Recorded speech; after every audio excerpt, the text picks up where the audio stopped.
Hi, it's Alex here. Today I'm going to do a video about quality.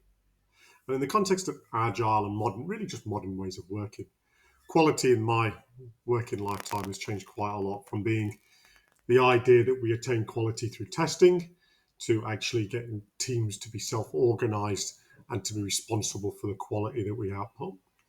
So I'm going to really dive into that in a little bit. In only less than 5 minutes. All the videos are less than 5 minutes. So let's jump into that now. So in quality, in context of change, whether it be software change or any sort of change to your service or product, these are the kind of things that the three things that you have to test for. You have to think about your quality of. So you're making a change. Are all the original features still working? Are the new features that you're building working? And are we meeting the customer expectations with those features? If you get those three, those are probably the three pillars of quality.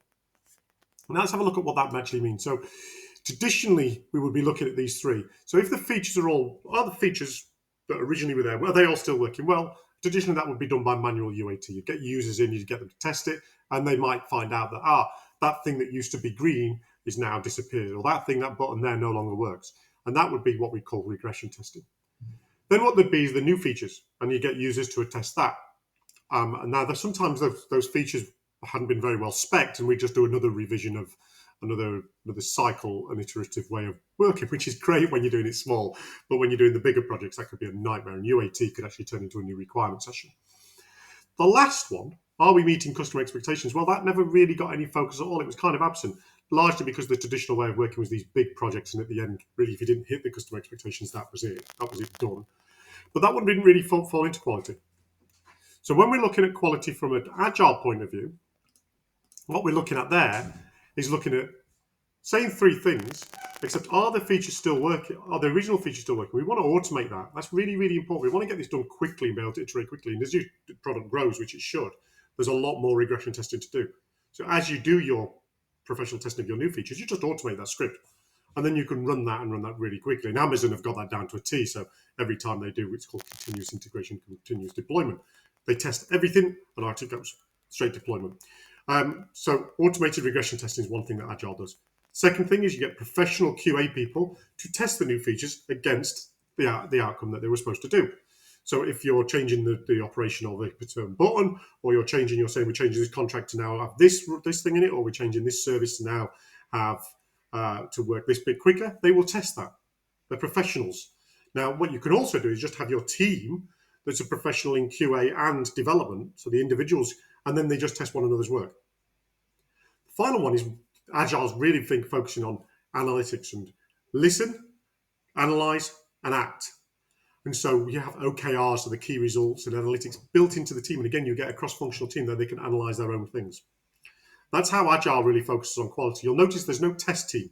We don't go off to UAT to do the quality. It's all done and owned by the team. Let me dig into that a little bit more. Let's have a look at this. So I've got this little video running because what happened traditionally is we would have these handoffs between different functions within the process. So I've got this video running here called Not My Job.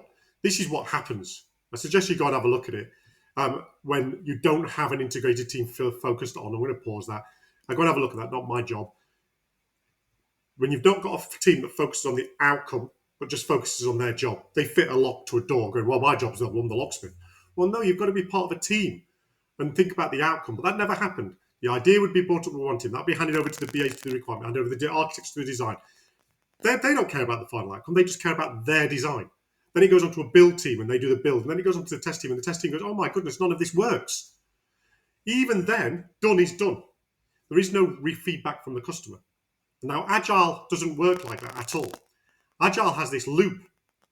The customer is at the top of it. We listen to the customer. We analyze what's happening, whether it be on measures or from commentary from the customer. We refine that and then we act. And the act is the build, the test, the regression test, do everything. We don't separate that with another team. It's all done by one team. All of this is done by one team. And that's how we focus on quality. We do automated regression testing. We do professional QA of the new features. And we measure to see that we've made the outcome, and we do it quickly.